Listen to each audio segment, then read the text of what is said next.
রিশান রয়েছেন স্টুডিওতে, তিনি আমাদেরকে সংবাদপত্রের পত্রিকার খবরাখবরগুলো জানাবেন।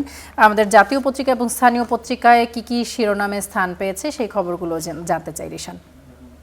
তেমন আপনাকে ধন্যবাদ। দর্শক, আজকের দিনের শুরুটা হয়তো বা আপনি এখনও পত্রিকা পড়েননি, কিন্তু পত্রিকার তথ্যগুলো আমরা কিন্তু এই আজকের এই এপিসোডের মাধ্যমে এখন জানিয়ে দিতে পারি যে প্রথম আলোর পাতায় প্রথম শিরোনামের দিকে যদি আমরা চোখ রাখি, সেটি লেখা যে ভোটের আর মাত্র 3 দিন, এবং একটি ছবি আমরা দেখতে পাচ্ছি, সেখানে আইন শৃঙ্খলা রক্ষাকারী বাহিনী অর্থাৎ যৌথ বাহিনী যারা আছেন তাদের কিন্তু 14 তারিখ পর্যন্ত তারা কিন্তু মাঠে থাকবেন এবং নিরাপত্তায় নিয়োজিত থাকবেন। ঝুঁকিপূর্ণ ভোট কেন্দ্র যতগুলো রয়েছে, বাংলাদেশে মোট ভোট কেন্দ্রের সংখ্যা হচ্ছে 42,761টি এবং এর মধ্যে 59% কেন্দ্র কিন্তু ঝুঁকিপূর্ণ, এবং তার মধ্যে কিন্তু 3টি ক্যাটাগরাইজ করা হয়েছে: অধিক ঝুঁকিপূর্ণ, গুরুত্বপূর্ণ ঝুঁকিপূর্ণ এবং সাধারণ ভোট কেন্দ্র। তো এই যে ঝুঁকিপূর্ণ যত ভোট কেন্দ্র আছে বা ভোটকে কেন্দ্র করে যে বিশৃঙ্খলা তৈরি হতে পারে, তা মোকাবেলা করার জন্য কিন্তু আইন শৃঙ্খলা রক্ষাকারী বাহিনীর প্রায় 9 লাখ সদস্য মাঠে থাকবে। আমরা আরও দেখতে পাচ্ছি এই শিরোনামে লিখা, নির্বাচন সামনে রেখে তৎপর আইন শৃঙ্খলা বাহিনী, এবং এই তৎপরতার দায়িত্বে থাকবেন প্রায় আমরা দেখতে পাচ্ছি যে এখানে প্রায় দায়িত্বে 9 লক্ষ আইন শৃঙ্খলা বাহিনীর সদস্যরা আসলে তৎপর থাকবেন। আমরা আরও কিছু তথ্য এখান থেকে জানতে চাই, যেমনটি আরও কিছু শিরোনাম আমরা প্রথম আলোতে রয়েছে, সেই শিরোনামগুলো একটু দেখতে চাই।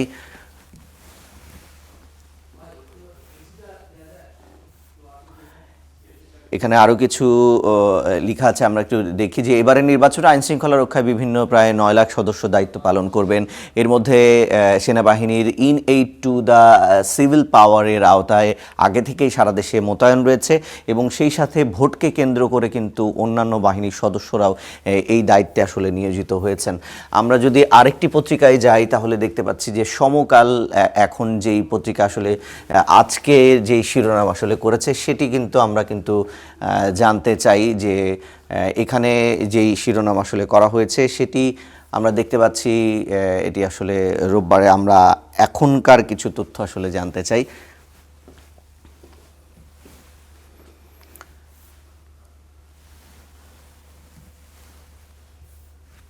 প্রতিটি শিরোনামেই কিন্তু আমরা মোটামুটি আসলে দেখতে পাচ্ছি যে নির্বাচন কেন্দ্রিক যত আসলে তথ্য আছে সেই তথ্যগুলাই কিন্তু দেয়া আছে।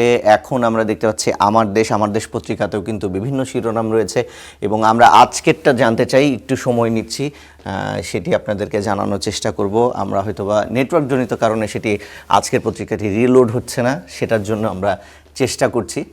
আজকেটি রিলোড হলে আপনাদেরকে তাজা একেবারে খবর জানাতে পারবো।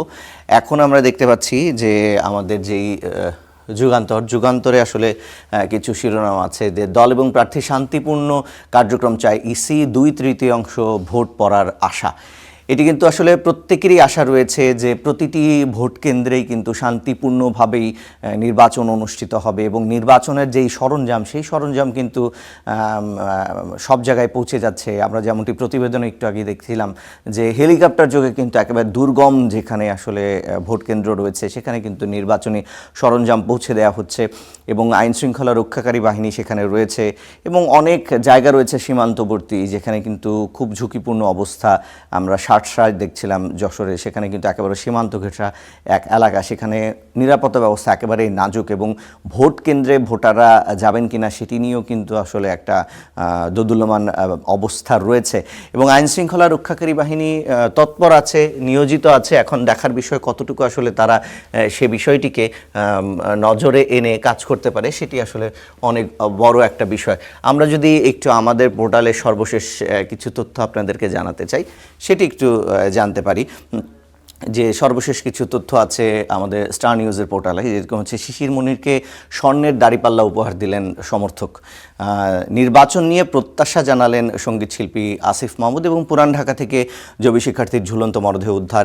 এই যে নির্বাচনকে সামনে রেখে বিভিন্ন ধরনের কিন্তু আসলে আপনার অপকাণ্ড এবং হত্যাকাণ্ড, আহত অনেক কিছু আসলে হচ্ছে, সেই ব্যাপারগুলো কিন্তু উঠে আসছে পত্রিকার পাতায়।